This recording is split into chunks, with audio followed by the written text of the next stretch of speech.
فرزند زہرا یہ حالات برے ہیں۔ کاشانۂ بصیرت ایک ایسا مکمل یوٹیوب چینل جس پر محروم بصارت کے لیے بالخصوص اور تمام افراد کے لیے بالعموم سینکڑوں کی تعداد میں اسلامی کتب دستیاب ہیں۔ لہذا گزارش ہے کہ آپ اپنی ذمہ داری نبھاتے ہوئے کاشانۂ بصیرت کو سبسکرائب کرنے کے ساتھ ساتھ بیل آئیکن کو پریس کیجیے تاکہ آپ علم کے حصول کے ساتھ ساتھ مذہب اہل بیت کی اشاعت میں بھی اہم کردار ادا کرتے رہیں۔ کاشانۂ بصیرت، کاشانۂ بصیرت، کاشانۂ بصیرت۔ فرزند زہرا یہ حالات برے ہیں۔ السلام علیکم ورحمۃ اللہ وبرکاتہ۔ سامعین، آپ سماعت فرما رہے ہیں سورہ کوثر کی تقابلی تفسیر۔ مؤلف ہیں حجت الاسلام ڈاکٹر علامہ محمد یعقوب بشوی، مترجم ہیں حجت الاسلام ڈاکٹر محمود ساجدی۔ آج ہم آپ کے سامنے اس کی چوتھی ریکارڈنگ پیش کر رہے ہیں، صفحہ نمبر 112۔ عنوان ہے تنقیدی جائزہ۔ اہل سنت کے بہت سارے علماء اور تمام شیعہ مفسرین نے پیغمبر اکرم حضرت محمد مصطفیٰ صلی اللہ علیہ وآلہ وسلم کی اولاد کو کوثر کا مصداق قرار دیا ہے۔ اہل سنت کے بعض مفسرین نے صراحت کے ساتھ جناب فاطمہ الزہرا سلام اللہ کا نام ذکر کیا ہے، اور بعض مفسرین نے فقط اولاد پیغمبر کہنے پر اکتفا کیا ہے۔ در حقیقت ذکر شدہ تمام علماء اور مفسرین نے اعتراف کیا ہے کہ بی بی فاطمہ الزہرا سلام اللہ علیہا کوثر کا مصداق ہیں۔ ظاہراً کوثر کی مناسب ترین تفسیر یہی ہے، کیونکہ سورہ کوثر کے سبب نزول کے بارے میں نقل ہونے والی روایات بھی اسی نظریے کی تائید کرتی ہیں، اور آیات کا سیاق بھی اسی مطلب پر دلالت کرتا ہے۔ البتہ یہاں پر بہت اہم نقطہ یہ ہے کہ قرآن کریم ایک کتاب ہدایت ہے، اور اس کی کوئی آیت یا سورت اس ہدایتی پہلو سے خالی نہیں ہے۔ ہر آیت اور ہر سورت کے نازل ہونے کا ایک خاص ہدف ہے۔ سورہ کوثر کے سبب نزول میں پیغمبر اسلام صلی اللہ علیہ وآلہ وسلم کے بیٹوں کا ایک کردار ہے، اور وہ ایک خاص اثر رکھتے ہیں۔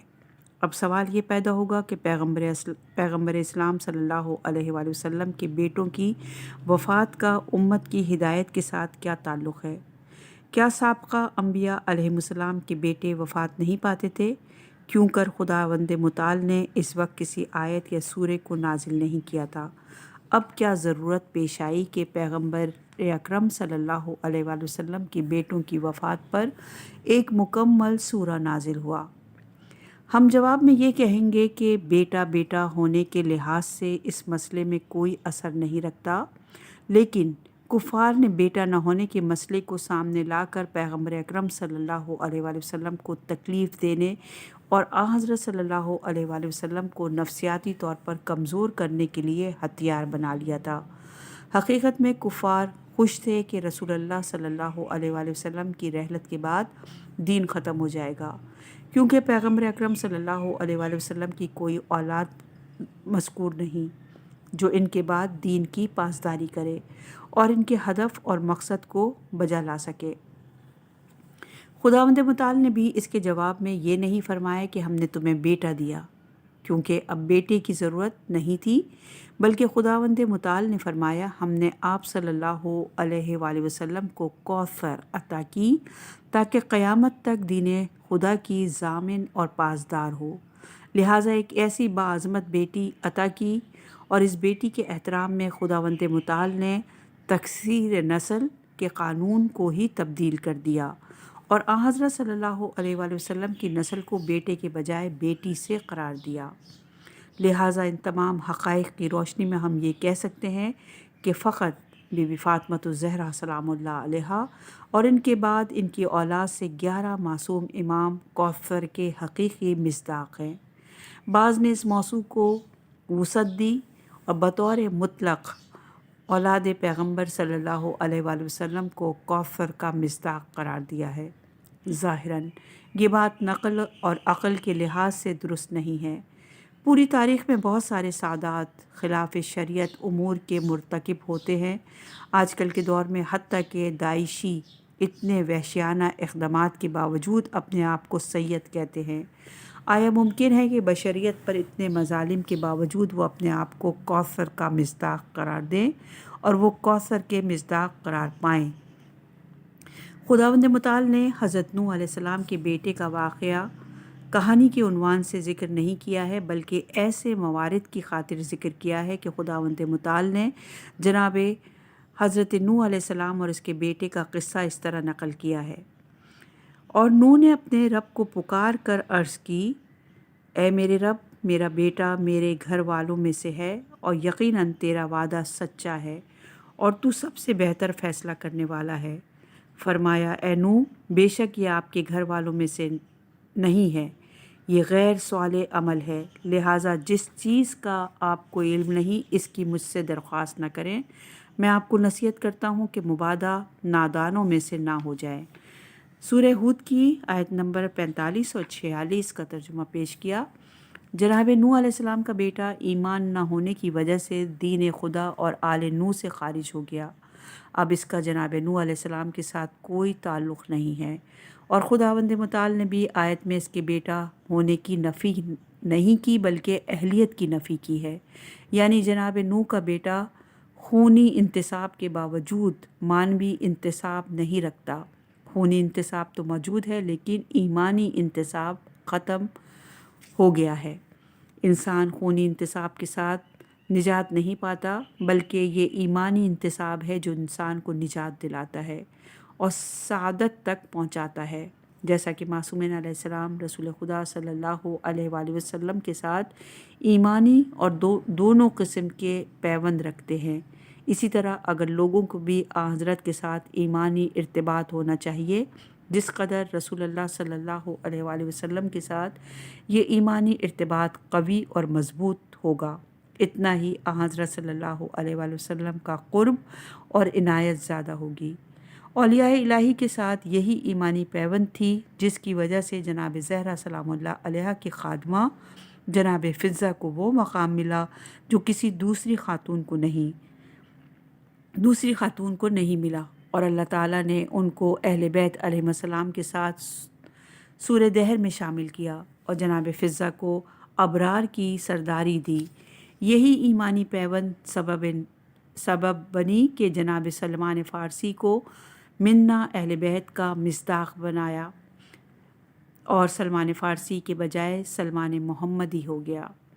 الکوثر میں بھی مراد وہ فرزند ہیں جن کا رسول خدا صلی اللہ علیہ وآلہ وسلم کے ساتھ ایمانی انتصاب محکم ہے، اور کوثر سے وہ فرزند مراد ہیں جو نظام امامت کی رہبری کرتے ہیں اور رسالت کے اہداف کو جاری رکھتے ہیں، اور وہ بھی ایک بیٹی کے ذریعے۔ یہ ایسی عطا ہے جو خداوند متعال نے کسی دوسرے کو نہیں دی، یہاں تک کہ کسی دوسرے نبی کو بھی ایسی عطا کا مالک نہیں بنایا۔ ان تمام بحثوں کا نتیجہ یہ نکلا کہ کوثر سے مراد سبب سب سے پہلے جناب سیدہ فاطمہ زہرا سلام اللہ کی ذات اور آپ کا وجود ہے، پھر پیغمبر اکرم صلی اللہ علیہ وآلہ وسلم کی وہ معصوم اولاد مراد ہیں جو بی بی فاطمہ زہرا سلام اللہ علیہ کی پاکیزہ نسل سے ہیں، جو معاشرے کی ہدایت کے اہل ہیں، اور قرآن کی متعدد آیات میں ان کی صفات، طرز حیات، سیرت اور فضیلت بیان ہوئی ہے۔ صفحہ نمبر ہے 117، عنوان ہے نہر۔ فریقین کی تفسیری روایات میں نہر جنت کے کوثر کا مصداق ہونے پر تاکید کی گئی ہے۔ شیعہ سنی کی کتب میں اس طرح کی روایات بہت زیادہ ذکر ہوئی ہیں، اور دونوں مکاتب فکر کے بہت سارے علماء نے اسی نظریے کو اختیار کیا ہے۔ اگر ہم نہر کو کوثر کا اخروی مصادق قرار دیں تو کسی قسم کی کوئی مشکل پیش نہیں آئے گی، لیکن اگر فقط نہر کو ہی کوثر کا مصداق یعنی کہ معنی یا تفسیر قرار دیں تو یہ بات قابل تأمل ہے اور اشکال سے خالی نہیں ہے، کیونکہ یہ سبب نزول کے بارے میں نقل ہونے والی روایات آیات کے سیاق حدیث سے عرض پر برقرآن کے عنوان اور عقل کے مخالف ہے۔ اس مسئلے کو بعد میں مورد تحقیق قرار دیں گے۔ عنوان شیعہ روایات، صفحہ نمبر 118۔ بعض شیعہ روایات میں بیان ہوا ہے کہ کوثر سے مراد جنت میں موجود نہر ہے۔ امام جعفر صادق علیہ السلام سے ایک طولانی روایت نقل ہوئی ہے جس میں واقعہ معراج کو بیان کرتے ہوئے کوثر کا ذکر نہر کے عنوان سے کیا ہے اور اسے بیت المعمور پر جانا ہے۔ امام علی علیہ السلام سے بھی روایت نقل ہوئی ہے کہ رسول خدا صلی اللہ علیہ وآلہ وسلم نے کوثر کا تعارف جنت کی نہر کے عنوان سے کروایا ہے۔ یہ روایت علی بن ابراہیم قمی تفسیر القمی جلد نمبر 2 صفحہ نمبر 10 پر موجود ہے۔ جناب ابن عباس سے روایت منقول ہے کہ آپ فرماتے ہیں کہ جیسے ہی سورہ کوثر نازل ہوا، علی بن ابی طالب علیہ السلام نے عرض کیا، یا رسول اللہ، کوثر کیا ہے؟ فرمایا، کوثر ایک نہر ہے جو خداوند متعال نے مجھے عنایت کی ہے۔ حضرت علی علیہ السلام نے کہا، یا رسول اللہ، یہ نہر گراں قدر ہے، بس ہمارے لیے اس کی توصیف بیان کریں۔ فرمایا، اے علی، کوثر ایک نہر ہے جو عرش الہی کے نیچے سے جاری ہے، جس کا پانی دودھ سے زیادہ سفید، شہد سے زیادہ میٹھا اور مکھن سے زیادہ نرم ہے، جس کے پتھر زبرجد، یاقوت اور مرجان کے ہیں، جن کی گھاس زعفران، جس کی مٹی مشک ہے۔ اس کے بعد رسول خدا صلی اللہ علیہ وآلہ وسلم نے اپنا ہاتھ حضرت علی کے پہلو پر مارا اور فرمایا، اے علی، یہ نہر میرے لیے ہے، تیرے لیے ہے اور میرے بعد تیرے محبوں کے لیے ہے۔ یہ روایت حاشم بہرانی البرہان فی تفسیر القرآن جلد نمبر 5 صفحہ نمبر 772 پر موجود ہے۔ ابن عباس کہتے ہیں کہ اس روایت میں بھی نہر کو کوثر کا مصداق کے طور پر استعمال کیا ہے۔ یہ آیت کی تعبیل ہے اور اخروی مصداق ہے۔ اہل سنت روایات، صفحہ نمبر 120۔ بہت سارے اہل سنت اور بعض شیعہ مفسرین نے کوثر کے مصادق میں نہر کا نام ذکر کیا ہے، اور یہ روایت ہے نظام الدین نیشاپوری تفسیر غرائب القرآن و رغائب الفرقان جلد نمبر 6 صفحہ نمبر 576 پر۔ بطور دلیل ایسی روایات کو ذکر کیا ہے کہ جن میں نہر کو کوثر کا مصادق قرار دیا گیا ہے۔ یہ لوگ معتقد ہیں کہ کوثر سے مراد ایک نہر ہے جو جنت میں موجود ہے اور وہ مختلف خصوصیات کی حامل ہے، جیسا کہ برف سے زیادہ سفید اور شہد سے زیادہ میٹھا ہونا۔ اسی طرح جناب طبری نے بی بی عائشہ، حضرت ابن عباس، جناب انس بن مالک اور جناب ابن عمر سے چند روایات نقل کی ہیں کہ آیت انا اعطیناک الکوثر میں کوثر سے مراد جنت کی نہر ہے۔ کوثر ایک نہر ہے جو خداوند متعال نے حضرت محمد صلی اللہ علیہ وآلہ وسلم کو بہشت میں عطا کی ہے۔ اہل سنت کے بعض علماء نے بی بی عائشہ اور جناب ابن عمر کے روایت کو مرفوع جانا ہے، اور یہ روایت ہے ابن کثیر دمشقی تفسیر القرآن العظیم جلد نمبر 8 صفحہ نمبر 475 پر۔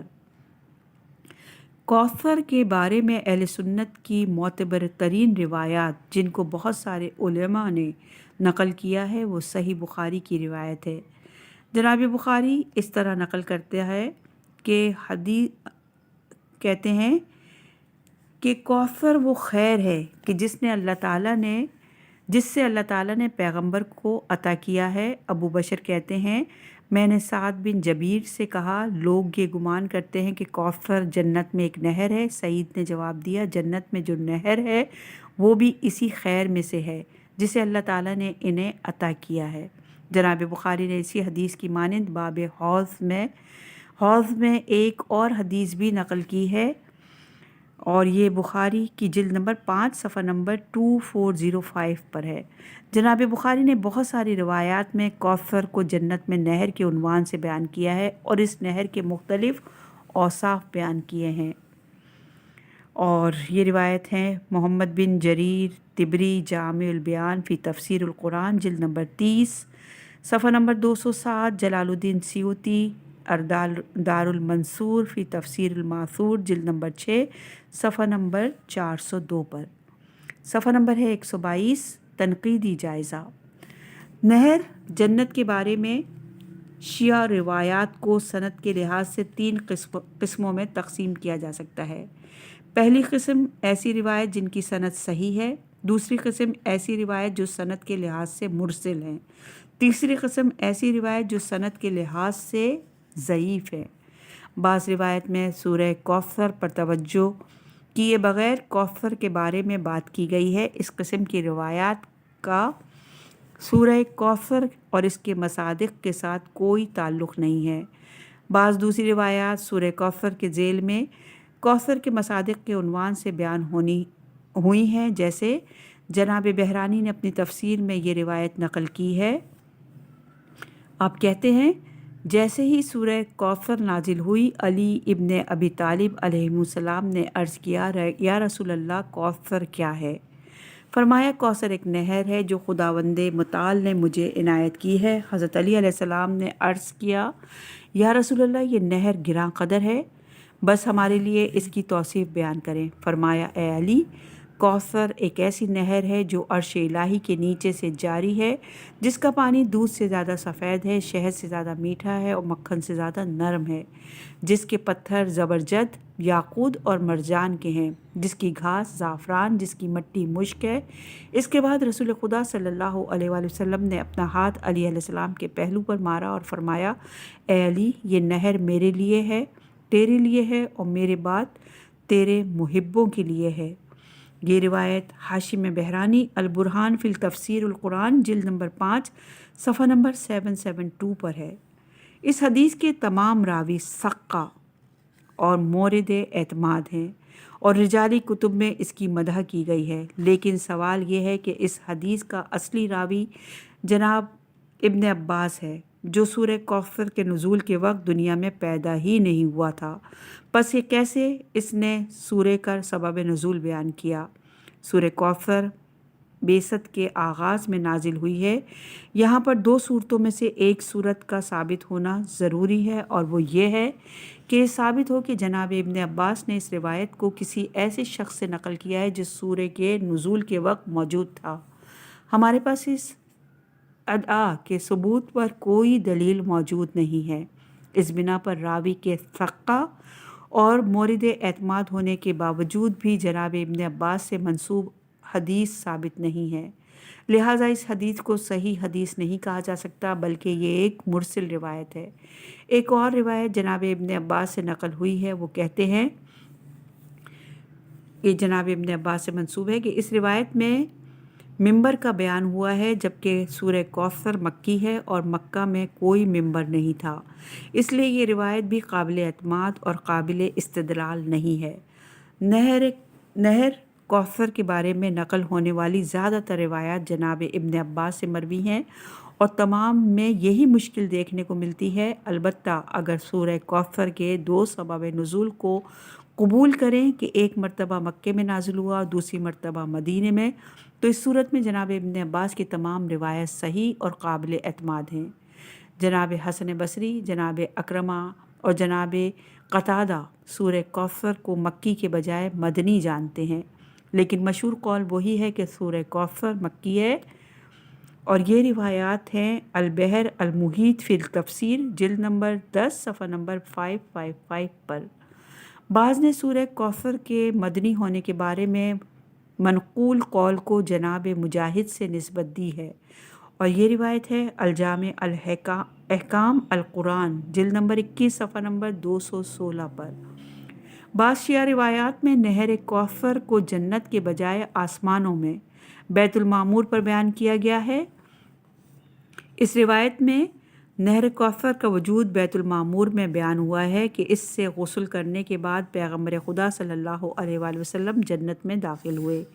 بعض روایت میں فقط اس نہر کی اختصاصی خصوصیات کو بیان کیا گیا ہے، جیسے کہ جناب حسین بن ایون کہتے ہیں کہ میں نے امام جعفر صادق علیہ السلام سے جملہ جزاک اللہ خیرن کے بارے میں پوچھا کہ اس سے مراد کیا ہے۔ امام جعفر صادق علیہ السلام نے فرمایا کہ روایت میں کوثر کو خیر اور بعض میں خیر کثیر کہا گیا ہے۔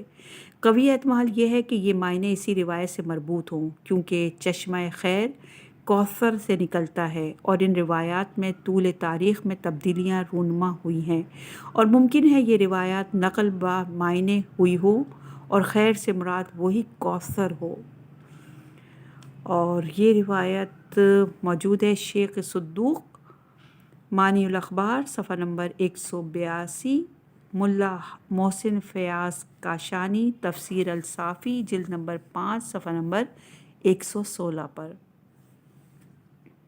شیعہ روایت بھی اہل سنت روایتوں کی طرح سند اور نفس مضمون یعنی محتوا کے لحاظ سے ضعف اور اشکال سے خالی نہیں ہے۔ سورہ کوثر کے اسباب نزول میں وارد ہونے والی روایات کے درمیان تعارض کی وجہ سے اس کو قبول نہیں کیا جا سکتا، کیونکہ جناب ابن عباس سورہ کوثر کے نزول کو براہ راست بیان کرتے ہیں کہ گویا کہ وہ خود سورہ کے نزول کا شاہد تھے، جبکہ وہ شاہد نہیں تھے۔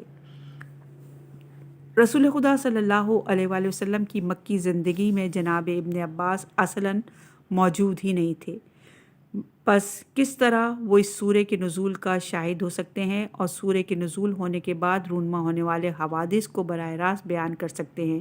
اسی طرح مکہ میں سخت مشکلات کے پیش نظر وہاں منبر کا تصور ہی نہیں تھا۔ اہل سنت کے مشہور عالم دین جناب ابن کثیر منبر کے بارے میں لکھتے ہیں کہ پیغمبر اکرم صلی اللہ علیہ وآلہ وسلم کی ہجرت کے چند سال بعد منبر بنایا گیا، اور یہ روایت تفسیر القرآن العظیم جلد نمبر 8 صفحہ نمبر 426 پر موجود ہے۔ فریقین کے بہت سارے مفسرین کے نزدیک سورہ کوثر مکی ہے اور مکے میں اصلاً منبر نہیں تھا۔ چہ جائے کہ رسول اللہ صلی اللہ علیہ وآلہ وسلم منبر پر جائیں اور خطبہ بیان کریں، یہ روایت تاریخی مسلمات کے برخلاف واقعے کو بیان کر رہی ہے، لہٰذا صحیح نہیں ہے، چونکہ شیعہ سنی تاریخی مسلمات اس کے برعکس ہیں۔ جناب ابن عباس نے کوثر کے بارے میں جو بھی بیان کیا ہے، اس کا سورہ کوثر اور اس کے مصادق کے ساتھ کوئی تعلق نہیں ہے، اور اس روایت سے کوئی چیز سمجھ میں نہیں آتی۔ قابل توجہ بات یہ ہے کہ جناب ابن عباس نے کس طرح سورہ کوثر کے نزول کے وقت پیش آنے والے حالات کے بارے میں براہ راست بیان کیا ہے، جبکہ رسول خدا صلی اللہ علیہ وآلہ وسلم کی ہجرت کے وقت جناب ابن عباس 3 سال کے تھے۔ اور یہ روایت ہے جواد بن سعید کاظمی مسالک الافہام الی آیات الاحکام جلد نمبر 1 صفحہ نمبر 14 پر۔ سورہ کوثر بعثت کے آغاز میں نازل ہوا ہے، اور اس وقت جناب ابن عباس پیدا بھی نہیں ہوئے تھے، مگر یہ کہ کسی ایسے شخص سے نقل کرے کہ جو سورہ کوثر کے نزول کے وقت موجود ہو۔ ظاہراً اس بات پر ہمارے پاس کوئی دلیل نہیں ہے، خود روایات کے اندر بھی اس پر کوئی قرینہ موجود نہیں ہے۔ شیعہ روایات سند کے لحاظ سے قوی نہیں ہیں، اور ان روایت میں سے بعض اہل سنت منابع سے نقل ہوئی ہیں اور بعض دوسری روایات بطور مرسل نقل ہوئی ہیں، لیکن کوثر کے بارے میں روایات کا کثرت سے پایا جانا اطمینان آور ہے، اور کوثر کے لیے نہر کو اخروی مصادق کے عنوان سے قبول کرنے میں کوئی اشکال نہیں ہے۔ اس اصل کی طرف بھی توجہ ہونی چاہیے کہ قرآن کریم ظاہر و باطن پر مشتمل ہے۔ ہماری گفتگو اسی دنیا میں اور نزول کے وقت کوثر کے مصادق کے بارے میں ہے، ورنہ اس میں کوئی شک نہیں کہ کوثر ایسی نہر ہے جو ولایت کے ساتھ متصل ہے، اور دوزداران ولایت کے علاوہ کوئی دوسرا اس کے قریب بھی نہیں جا سکتا اور اس سے سیراب نہیں ہو سکتا۔ اسی چیز کے بارے میں نسبتاً ایک طولانی روایت نقل ہوئی ہے۔ اس نقطے کی طرف متوجہ ہونا ضروری ہے کہ کوثر ہمارے پیغمبر صلی اللہ علیہ وآلہ وسلم کے اختصاصات میں سے ہے، اور اس چیز میں کوئی بھی حضرت صلی اللہ علیہ وآلہ وسلم کے ساتھ شریک نہیں ہے۔ شیعہ تفاسیر میں ایسی روایات کہ جن میں کوثر کی تفسیر اور تنہا مصادق نہر ذکر ہوا ہے، یہ روایت سند، متن اور دلالت کے لحاظ سے اشکال رکھتی ہیں۔ آیات کے سیاق، نزول کی فضا، روایات سبب نزول، عمرو ابن عاص کے جواب میں امام علی علیہ السلام سے منقول روایات اور قاعدہ عرض حدیث بر قرآن سے معلوم ہوتا ہے کہ نزول کے وقت قرآن سے مراد نہر نہیں ہو سکتی۔ اگر قبول کر لیں تو کوثر کا مصداق فقط نہر ہے، تو اس صورت میں بہت سارے اشکالات وارد ہوں گی۔ البتہ پہلے بھی اشارہ کیا جا چکا ہے کہ نہر جنت کوثر کی تعویل اور اخروی مصادق ہو سکتی ہے، اور اس میں کسی قسم کا کوئی اشکال نہیں ہے، اور یہ نظریہ قابل قبول ہے۔ صحیح بخاری کی پہلی روایت میں کوثر کو ایسی خیر جانا ہے جو خدا نے اپنے پیغمبر صلی اللہ علیہ وآلہ وسلم کو عطا کی ہے۔ دوسری روایت میں بخاری نے کوثر کو خیر کثیر جانا ہے جو خدا نے اپنے رسول کو دی ہے۔ ان دونوں روایت میں کوثر کے بارے میں اہم ترین مطلب یہ ہے کہ اس زمانے میں یعنی عصر تابعین میں لوگ سوچتے تھے کہ کوثر جنت میں ایک نہر ہے، اور اس روایت میں ایک انتہائی اہم نقطہ یہ ہے کہ پیغمبر صلی اللہ علیہ وآلہ وسلم کے کلام کی طرف کوئی اشارہ موجود نہیں ہے، اور ابن عباس کی گفتگو کے انداز سے یہ واضح ہوتا ہے کہ یہ اس کا شخصی اجتہاد تھا، ورنہ پیغمبر اسلام صلی اللہ علیہ وآلہ وسلم کی طرف نسبت دیتا۔ ظاہراً اس طرح کا اسناد نظر نہیں آ رہا۔ اسی طرح تابعین کے دور میں کوثر کا مصادق جنت میں ایک نہر کا ہونا ایک احتمال کی صورت میں بیان ہوا ہے، اور اس دور کے لوگوں کا یہ عقیدہ نہیں تھا بلکہ فقط کچھ تابعین کا عقیدہ رہا ہے کہ کوثر کا مصداق جنت میں ایک نہر ہے۔ عجیب بات یہ ہے کہ سوال کرنے والا راوی جناب ابو بشر خود نہر کو کوثر کا مصادق نہیں جانتا، جیسا کہ اسی روایت سے ظاہر ہے کہ اس نے کہا جناب سعید بن جبیر نے بھی جناب ابو بشر کے جواب میں نہر جنت کو خیر کے مصادق میں سے ایک مصادق جانا ہے، نہ کہ کوثر کے مصادق میں سے اس کو جانا ہو۔ بہت سارے مفسرین نے اس مفہوم کی طرف توجہ نہیں دی، حالانکہ کوثر کے معنی سمجھنے میں یہ بحث انتہائی ضروری، عمیق اور اہم ہے۔ جناب ابن عباس نے کوثر کو خیر کے مصادق میں سے شمار کیا ہے، اس کے معنی میں سے شمار نہیں کیا، اور دونوں معنی اور مصادق کے درمیان بہت زیادہ فرق ہے۔ یہ روایات علم تفسیر میں کام کرنے والے افراد کے لیے مطالب کو اچھے طریقے سے جاننے کے لیے بہترین وسیلہ ہے۔ بس اہل سنت کی روایات میں کوثر کے مصادق کو فقط نہر قرار دینا مختلف اشکالات کا حامل ہے، اور ایسی تفسیر کو آسانی کے ساتھ قبول نہیں کیا جا سکتا۔ البتہ نہر کو کوثر کا اخروی مصادق قرار دینے میں کوئی اشکال نہیں ہے، اور یہ چیز کوثر کے مفہوم کے بہت زیادہ وسیع ہونے کی طرف اشارہ ہوگا، اور یہ قرآن کا باطن شمار ہوگا۔ بہرحال کوثر کا مصادق فقط نہر کو قرار دینا آیات کے سیاق، روایات، سبب نزول، روایات شان نزول، عقل اور قرآن کی دوسری آیات کے خلاف ہے، کیونکہ قرآن کریم میں متقین کے لیے بہشت میں فقط ایک نہر بیان نہیں ہوئی ہے، بلکہ قرآن کریم نے مختلف نہروں کے بارے میں بات کی ہے۔ سورہ محمد کی آیت نمبر 15 میں ارشاد ہے، جس جنت کا پرہیزگاروں سے وعدہ کیا گیا ہے اس کی مثال یوں ہے کہ اس میں سے ایسے پانی کی نہریں ہیں جو کبھی بدبودار نہ ہوں گی، اور ایسے دودھ کی نہریں ہیں جن کا ذائقہ نہیں بدلے گا، اور ایسی شراب کی نہریں ہیں جو پینے والوں کے لیے لذت بخش ہوں گی، اور خالص شہد کی نہریں بھی ہیں، اور اس میں ان کے لیے ہر قسم کے میوے ہیں، اور ان کے رب کی طرف سے مغفرت ہے۔ کیا یہ اس شخص کی طرح ہو سکتا ہے جو ہمیشہ جہنم میں رہے گا، اور جنہیں کھولتا ہوا پانی پلایا جائے گا جو ان کی آنتوں کو کاٹ کر رکھ دے گا؟ اس بنا پر بعید ہے کہ خداوند متعال آنے والے وقت میں ایک نہر دینے کی خاطر اپنے پیغمبر پر اتنا بڑا احسان جتائے اور ان سے نماز، شکر اور قربانی طلب کرے، کیونکہ شکر کا مرحلہ ہمیشہ حصول نعمت کے بعد ہوتا ہے، نہ کہ اس سے پہلے۔ ابھی نعمت ملی ہی نہیں تو شکر کا کوئی مفہوم نہیں بنتا، اور ایسا مطالبہ کرنا بھی معقول نہیں، لہٰذا اس سورے میں معاملہ اس سے کہیں بالاتر ہے، اور سورے کا سیاق بھی اس بات پر دلالت کر رہا ہے۔ جن روایات میں کوثر کا مصداق نہر کو قرار دیا گیا ہے، ایک تو یہ روایات مرسل ہیں، اور دوسری بات یہ ہے کہ ان روایات کا بیٹے کی وفات اور دشمنوں کے طعنوں کے ساتھ کیا تعلق ہے؟ کم از کم ظاہری طور پر ان کے ساتھ کوئی ربط نہیں ہے۔ اگر کوثر سے مراد نہر ہے تو سوال یہ پیدا ہوتا ہے کہ تو پھر وہ نہر کہاں واقع ہے، جس کے جواب میں کہا جائے گا کہ اس کے بارے میں اہل سنت کی روایات چند قسموں میں تقسیم ہوتی ہیں۔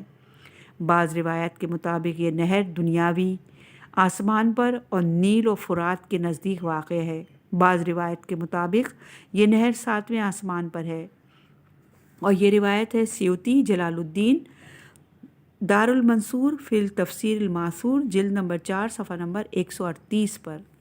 بعض روایات کے مطابق یہ نہر جنت میں واقع ہے۔ جو روایات نہر کو دنیاوی آسمان پر قرار دیتی ہیں، ان میں سے زیادہ تر روایات جناب انس بن مالک سے نقل ہوئی ہیں۔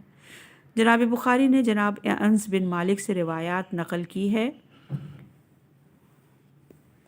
وہ کہتے ہیں کہ رسول اللہ صلی اللہ علیہ وآلہ وسلم کو رات کے وقت کعبے کی مسجد سے لے جایا گیا۔ ان کے پاس 3 آدمی آئے۔ ان کی طرف وحی آنے سے پہلے آپ مسجد الحرام میں سو رہے تھے۔ ان 3 میں سے ایک نے کہا، یہ کون ہے؟ ان کے درمیان والے نے کہا، یہ ان سب سے بہتر ہیں۔ ان میں سے ایک نے کہا، ان میں سے بہتر آدمی کو اٹھا لو۔ اس رات کو آپ نے ان کو پھر نہ دیکھا، یہاں تک کہ وہ دوسری رات کو دوبارہ آئے، اس طرح کہ آپ ان کو دل کی آنکھ سے دیکھ رہے تھے۔ آپ کی آنکھیں سوتی تھیں جبکہ دل نہیں سوتا تھا۔ اسی طرح تمام انبیاء کی آنکھیں سوتی ہیں اور ان کے دل نہیں سوتے ہیں۔ ان فرشتوں نے ان سے بات نہیں کی یہاں تک کہ ان کو اٹھا لیا اور زمزم کے کنویں کے پاس رکھ دیا۔ پھر ان سے جبرائیل نے لے لیا اور ان کے گلے سے لے کر سینے کے اوپری حصے تک چیر دیا، یہاں تک کہ آپ کا سینہ اور پیٹ کھل گیا۔ پھر آپ کے بدن کو اپنے ہاتھ سے زمزم کے پانی سے دھویا، یہاں تک کہ آپ کا باطن بالکل صاف ہو گیا۔ پھر سونے کا ایک تشت لایا گیا جو ایمان اور حکمت سے بھرا ہوا تھا۔ پھر ایمان اور حکمت کو ان کے سینے میں بھر دیا اور ان کے حلق کی رگوں کو بھی بھر دیا۔ پھر اس کو بند کر دیا گیا۔ پھر آسمان نے دنیا پر ان کو لے جایا گیا اور ان دروازوں میں سے ایک دروازہ کھٹکھٹایا۔ کہا گیا، کون ہے؟ کہا، جبرائیل ہوں۔ کہا گیا، تیرے ساتھ کون ہے؟ کہا، محمد صلی اللہ علیہ وآلہ وسلم ہے۔ کہا گیا، کیا ان کو بلایا گیا ہے؟ کہا، ہاں۔ فرشتوں نے خوش آمدید کہا۔ پس آسمان دنیا میں 2 نہریں بہہ رہی تھیں۔ آپ صلی اللہ علیہ وآلہ وسلم نے پوچھا، اے جبرائیل، یہ کون سی نہریں ہیں؟ عرض کی، یہ نیل و فرات کی اصل ہے، جہاں سے وہ نکل رہی ہیں۔ پھر آپ آسمان پر چلے تو ایک اور نہر تھی کہ جس پر موتی اور زبرجد کا محل بنا ہوا تھا۔ اس کو ہاتھ لگائے تو اچانک ایک مشک اور اسخر یعنی کستوری تھی۔ پوچھا، اے جبرائیل، یہ کیا ہے؟ جواب دیا، یہ کوثر ہے جس کو آپ کے رب نے آپ کے لیے چھپایا ہوا ہے۔ پھر دوسرے آسمان پر آپ صلی اللہ علیہ وآلہ وسلم کو لے جایا گیا۔ یہ صحیح بخاری میں حدیث ہے اتنی تفصیل سے، اس کی جلد نمبر 6 میں صفحہ نمبر 2730 پر، باب کلام اللہ موسیٰ کلیم اللہ۔ اس روایت میں اللہ نے جبرائیل کے ذریعے مسجد الحرام میں چشمہ زمزم کے نزدیک پیغمبر اسلام صلی اللہ علیہ وآلہ وسلم کے آپریشن اور اس کے سینے کو ایمان سے پر کرنے کا افسانہ ذکر کیا ہے۔ اسی طرح دنیاوی آسمان پر 3 نہروں نیل، فرات اور کوثر کا بھی ذکر کیا ہے۔ اس طرح کی روایات من گھڑت اور ناقابل اعتماد ہیں۔ اس قسم کی روایات میں پیغمبر گرامی اسلام صلی اللہ علیہ وآلہ وسلم کی توہین کی گئی ہے۔ اس موضوع پر ایک مستقل تحقیق کی گئی ہے جس میں واقعے کی تمام تر جزیات کا تنقیدی جائزہ لیا گیا ہے، اور یہ روایت موجود ہے محمد یعقوب بشوی، شرح صدر از منظر فرقین، فصل نامہ طلوع 1385۔ اس طرح کی زیادہ تر روایات جناب انس بن مالک سے نقل ہوئی ہیں جو متن اور سند کے لحاظ سے ضعیف ہیں، کیونکہ حدیث کا اصلی راوی انس بن مالک ہے اور واقعہ معراج کے وقت وہ ابھی پیدا ہی نہیں ہوا تھا۔ پس کیسے ممکن ہے کہ وہ واقعہ معراج کو بیان کرے؟ اور پیغمبر اسلام صلی اللہ علیہ وآلہ وسلم کی ہجرت کے موقع پر وہ 8 یا 10 سال کا تھا۔ اور یہ روایت بھی موجود ہے محمد حسین طباطبائی المیزان جلد نمبر 13 صفحہ نمبر 38 پر، جبکہ بعض مستند کے مطابق معراج ہجرت کے دوسرے سال واقع ہوئی ہے۔ اس روایت میں بعض جگہوں پر بیان ہوا ہے کہ نہر فرات، نیل اور کوثر دنیاوی آسمان پر ہیں، جو معراج کی رات پیغمبر اسلام صلی اللہ علیہ وآلہ وسلم کو دکھائی گئی ہیں، جبکہ حقیقت میں نہر فرات عراق میں اور نہر نیل مصر میں واقع ہے، نہ کہ دنیاوی آسمان پر۔ لہٰذا اس قسم کی روایات من گھڑت اور ناقابل قبول ہیں۔ اس قسم کی غیر معتبر روایات جناب ابو ہریرہ، جناب کعب الاحبار سے بھی نقل ہوئی ہیں۔ جناب ابو ہریرہ کہتا ہے کہ یہ روایت پیغمبر اسلام صلی اللہ علیہ وآلہ وسلم کی طرف منسوب کی گئی ہے کہ جس میں نہر سیحان، جیحان، نیل و فرات کو بہشتی نہریں قرار دیا گیا ہے، اور یہ روایت ہے الجامع الاحکام القرآن جلد نمبر 16 صفحہ نمبر 237 پر۔ اسی طرح کعب الاحبار کی روایت ہے کہ اس نے کہا کہ نہر دجلہ اہل جنت کے لیے پانی کی نہر ہے، جبکہ نہر فرات ان کے لیے دودھ کی نہر ہے، نہر مصر ان کے لیے شراب کی نہر ہے، اور نہر سیحان ان کے لیے شہد کی نہر ہے۔ یہ چاروں نہریں نہر کوثر سے نکلتی ہیں، اور یہ روایت ہے الجامع الاحکام القرآن جلد نمبر 16 صفحہ نمبر 237 پر۔ اس طرح کی روایات دینی مفاہیم کا مذاق اڑا رہی ہیں۔ ایک روایت میں کوثر کے وجود کو سدرۃ المنتہا کی جڑ میں قرار دیا گیا ہے، اور ایک روایت میں کوثر کو سلسبیل سے جانا گیا ہے، اور یہ روایت ہے ابن کثیر تفسیر القرآن العظیم جلد نمبر 5 صفحہ نمبر 22 پر۔ اصل میں سدرۃ المنتہا ایک درخت ہے جو 7ویں آسمان پر واقع ہے، اور اس شجرے سے کوثر جاری ہوتا ہے۔ اس درخت کی جڑ سے 4 نہریں جاری ہوتی ہیں، 2 نہریں پوشیدہ تھیں جو بہشت میں پہنچی ہیں، اور وہ نہر کوثر اور نہر رحمت تھی۔ 2 نہریں ظاہری طور پر جاری ہوئی ہیں، جن میں ایک نہر نیل ہے اور وہ مصر میں ہے، دوسری نہر فرات ہے جو کوفے میں ہے، اور یہ روایت ہے اسماعیل بروسی حقی تفسیر روح البیان جلد نمبر 5 صفحہ نمبر 120 پر۔ تاریخ اسلام کے محقق جناب رسول جعفریان نے اس طرح کی روایات کو نقل کرنے کے بعد ان کا پس منظر یہودیوں کی ریشہ دیوانیاں قرار دیا ہے، اور انہیں من گھڑت قرار دیتے ہوئے کہا ہے، اس میں کوئی شک نہیں کہ اس طرح کی روایات اور مطالب اسرائیلیات یعنی من گھڑت ہیں جو کعب الاحبار یا بعض دوسرے افراد نے نقل کیا ہے، یہاں تک کہ ان تمام مطالب کو رسول خدا صلی اللہ علیہ وآلہ وسلم سے منسوب کیا اور انہیں روایات میں سے قرار دیا۔ ان مطالب کی اساس اور بنیاد یہودی ہے، اور یہ روایت ہے فرات از ارودخانہ بہشتی۔ جناب انس بن مالک سے ایک اور روایت نقل ہوئی ہے کہ جس میں مقام کوثر کو بہشت میں قرار دیا گیا ہے۔